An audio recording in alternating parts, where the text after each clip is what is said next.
سوال میرا یہ ہے کہ اب تو غزہ معاہدہ بھی ہو گیا اور یہ اس کے باوجود یہ مارچ چل رہا ہے. اس کا مطلب یہ ہے کہ اس مارچ میں کوئی ایسی کیا ریزن ہو سکتی ہے؟ ایک تو ظاہر ہے ان کے لوگوں کو شہید کیا گیا, وہ ایک غم و غصہ ہے اور وہ چاہتے ہیں کہ ہم ہر صورت اب اسلام آباد جائیں گے, کسی صورت نہیں رکیں گے. یعنی ان سے بات چیت نہیں کی گئی, ان کو طاقت کے ذریعے روکنے کی کوشش کی گئی. اس وجہ سے وہ بہت زیادہ جیسے آپ کہہ رہے ہیں کمیٹڈ ہیں, اور وہ کہہ رہے ہیں کہ ہم ہر صورت پہنچیں گے, اور اب تو تعداد بھی بڑھتی جا رہی ہے. یہ وجہ ہے کہ حکومت بھی اس نے مس ہینڈل کی ہے. بالکل, یہ بھی ایک وجہ ہے. دیکھیں میری اس پہ ایک اسیسمنٹ ہے, وہ غلط بھی ہو سکتی ہے.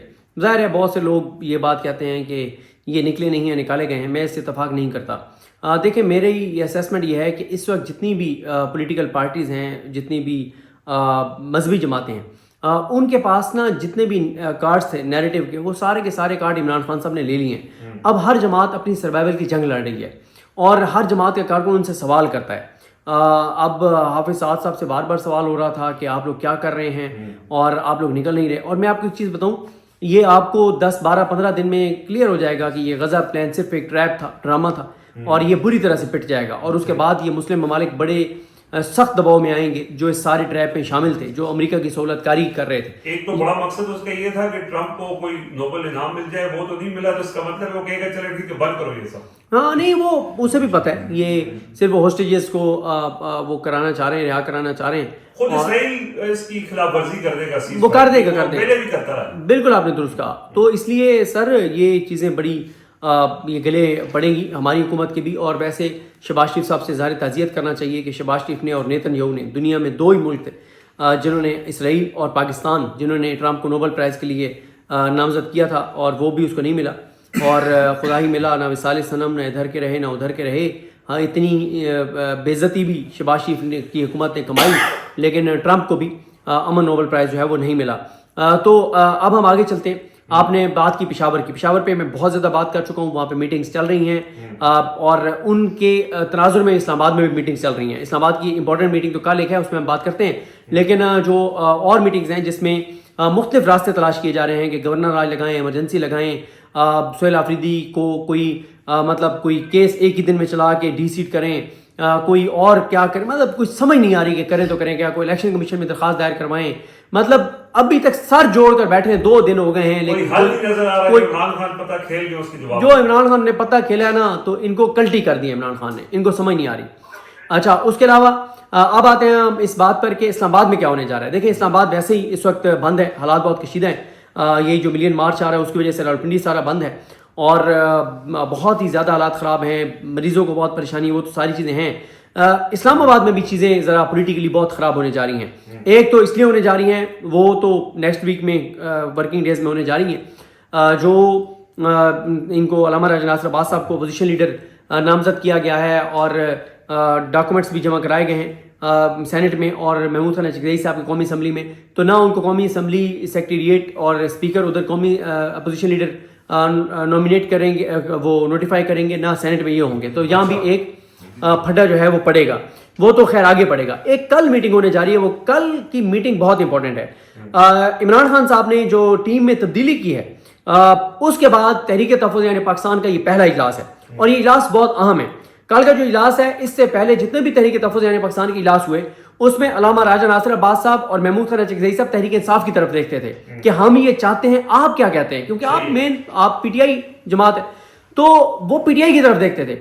کل کا جو اجلاس ہے اس میں یہ دونوں پی ٹی آئی کی طرف نہیں دیکھیں گے, پی ٹی آئی ان کی طرف دیکھے گی, کیونکہ اب عمران خان کا پاور آف اٹارنی ان دونوں کے پاس ہے. عمران خان کا فیصلہ سازی کا جو اختیار ہے وہ ان کے پاس ہے.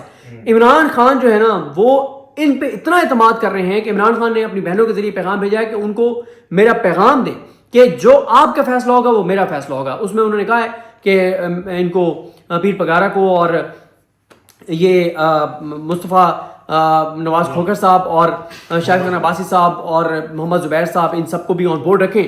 تو کل کا اجلاس ایک اور وجہ سے بہت اہم ہے. میں نے ایک ویڈیو میں پہلے بھی یہ بتایا تھا کہ چارٹر آف ڈیمانڈ اختیار ہو رہا ہے اے جے کے کی طرز کا, اور اس کے اوپر تحریک تحفظ یعنی پاکستان کے ایک رہنما ہیں, چلے نام بھی بتا دیتے ہیں, اخوندزادہ حسین, وہ اس کے اوپر بہت زیادہ کام کر رہے ہیں, اور ایک چارٹر آف ڈیمانڈ تیار ہو رہا ہے جس چارٹر آف ڈیمانڈ کے اوپر پوری تحریک جو ہے وہ کھڑی کی جائے گی. اور اس بار حکمت عملی تبدیل ہو رہی ہے. پہلے یہ تھا کہ عمران خان کو رہا کروائیں گے تو پھر حکومت میں وہ آئیں گے, پھر وہ ہیلتھ کارڈ بحال کریں گے, پھر وہ کسانوں کو فیسیلیٹیٹ کریں گے, وہ احساس پروگرام دوبارہ شروع کریں گے, پناہ گاہیں بنیں گی, لنگر خانے بنیں گے, لوگوں کے لیے آسانیاں ہوں گی, پیٹرول اور ڈیزل قیمتیں کم ہوں گی, کسانوں کو بلا سود قرضے دیے جائیں گے, یہ ہوگا یہ ہوگا یہ ہوگا.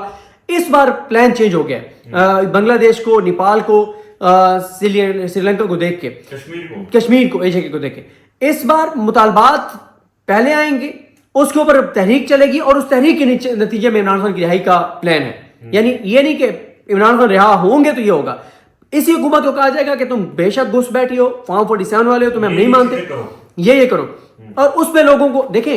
اب ایک ہے, مجھے آپ کہتے ہیں ایک پاکستانی شہری کے طور پہ کہ جناب آپ ہمارے ساتھ نکلیں, اور آپ نکلیں تو پھر عمران خان رہا ہوگا, پھر حکومت گرے گی, پھر نئے انتخابات ہوں گے, پھر عمران خان وزیر اعظم بنے گا, پھر آپ کو یہ ملے گا. یہ وہ جسے کہتے ہیں نا دلی دورست, ٹھیک ہے, مجھے لگے گا یار پتہ نہیں کیا ہوگا. لیکن جب مجھے یہ کہا جائے گا نا کہ ہمارے ساتھ نکلو, ہم نے حکومت کو ڈیڈ لائن دیا ہے کہ پیٹرول اور ڈیزل 150 روپے کرو, حکومت کو ڈیڈ لائن دیا ہے کہ یہ والا کام کرو, ہیلتھ کارڈ بحال کرو, بجلی قیمتیں کم کرو. مجھے یہ ہوگا کہ یار اگر یہ تحریک کامیاب ہو جاتی ہے, یہ تو پیٹرول اور ڈیزل فوراً سستے ہو جائیں گے, یہ تو مہنگائی کم ہو جائے گی, ہیلتھ کارڈ بحال ہوتا ہے تو میرے تو 10 لاکھ روپے تک مجھے مل جائیں گے علاج کے لیے. تو مجھے فوری اس کا رزلٹ نظر آ رہا ہے, وہ میری اپنی ذات کا معاملہ ہے, مطلب کہ مجھے تو میں نکلاؤں گا. تو اس لیے یہ, اور میں نے آپ کو بتا دیا کہ ایک اس کے اوپر اور پوری تحریک کھڑی کی جا رہی ہے, اپوزیشن لیڈرز کے اوپر لڑائی شروع ہونے جا رہی ہے. پھر آپ دیکھیں نا کہ اب ان کو بھی سمجھ آ گئی حکومت کو کہ حالات بہت ٹف ہو رہے ہیں. بلوچستان کے حالات آپ کے سامنے ہیں, کوئٹہ کے حالات آپ کے سامنے ہیں, مظفر آباد میں بیٹھے ہوئے جوائنٹ ایکشن کمیٹی والے میٹنگز چل رہی ہیں, انہوں نے کہا جب ہمیں لگا کہ آپ ہمارے ساتھ دھوکہ کر رہے ہیں ہم دوبارہ نکل آئیں گے. وہاں حالات ٹف ہیں, ہو سکتا ہے اے جے کے پرائم منسٹر کو گھر بھیج دیا جائے اور وہاں پہ چیزیں ہو جائیں. جی بی میں حالات بدل رہے ہیں اور اوور آل آپ کے سامنے صورتحال ہے. اچھا پھر دیکھیں کہ ایک انہوں نے ڈرامہ کریٹ کیا. ان کا پلان یہ تھا, یہ پہلے فہیم اختر ملک صاحب نے بھی ایک بار کہا کہ ان کا پلان شاید یہ ہے کہ یہ پیپلز پارٹی اور نون لیگ کی جو لڑائی ہے نا, اس کے نتیجے میں پیپلز پارٹی الگ ہو جائے گی, اپوزیشن میں بیٹھ جائے گی, اور جب آئینی ترمیم میں ووٹ دینا ہوگا تو ووٹ بھی دے دیں گے ملکی مفاد میں, ملکی کے وسیع تر مفاد میں, لیکن اپوزیشن میں بیٹھ جائیں گے تاکہ اپوزیشن لیڈر بھی اپنا آ جائے اس نظام کا. لیکن اس میں جو ان کا مسئلہ وہ یہ ہوا کہ جو انہوں نے ڈرامہ کریٹ کیا, اربوں روپے انہوں نے ٹی وی چینلز کو دیے اور کہا کہ کام چک کے رکھو کہ لڑ پڑیں. لوگوں نے کہا کہ نون لیگ اور پیپلز پارٹی کی لڑائی میں ہم لڑائی کے ساتھ ہیں. لوگوں نے اس ڈرامے کو نہیں خریدا, اور پھر اینڈ پہ ناصر مدنی صاحب نے زبردست بات کی, میں نے سنا نہیں, آپ ہی بتا رہے تھے کہ ناصر مدنی صاحب نے کہا کہ میں نسخہ دینا چاہتا ہوں پیپلز پارٹی اور نون لیگ کی صلح کا, عمران خان کو باہر نکال دیں تو ان کی صلح ہو جائے گی.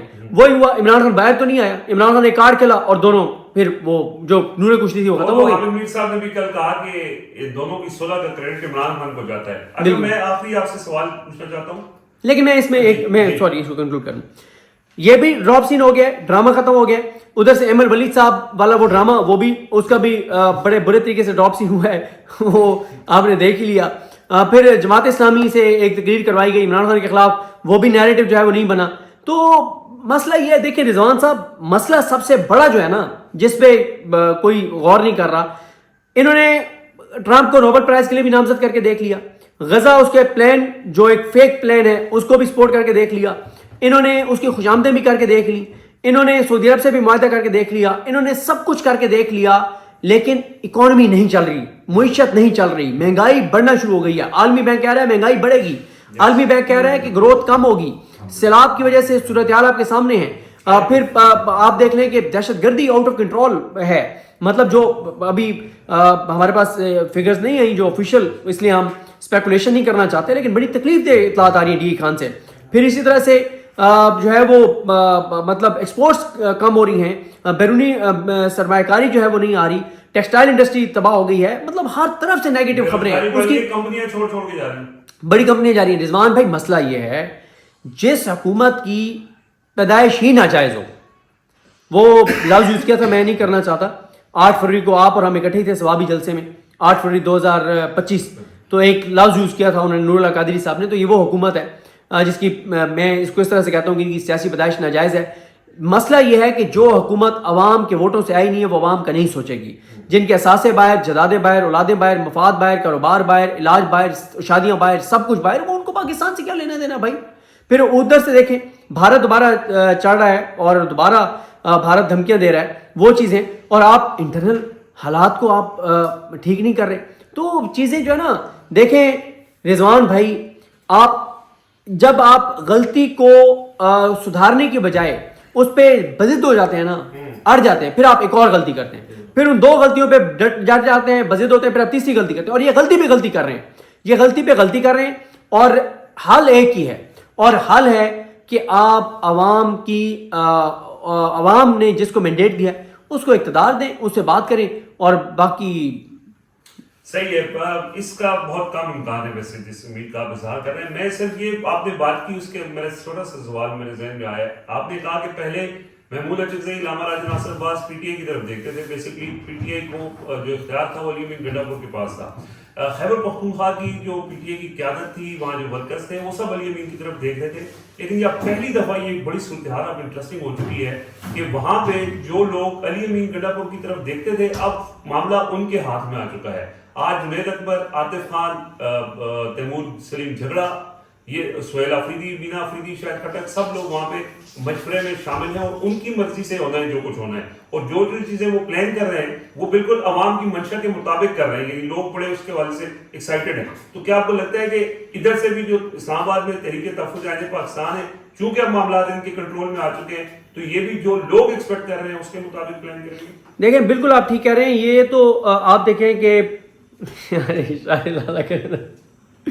لال نے پہلے بھی اشارے کیا, میں نے بڑی مشکل سے خود کو روکا ہے قسم سے. آپ اگر چاہتے ہیں تو 1 منٹ اس پہ بات کر لیں, ایڈٹ ہو جائے گا, ادروائز یہ سوال ہوگا. تو میں نے کچھ بھی نہیں کیا, میں نے کہا بس ٹھیک ہے, اینڈ کر دیں. کچھ بھی نہیں. لالے نے, میں بتاتا ہوں, آپ نے یوں نہیں کیا بند کرتے, یہ ریکارڈنگ تو بند کریں, یہ ریکارڈنگ تو بند کریں.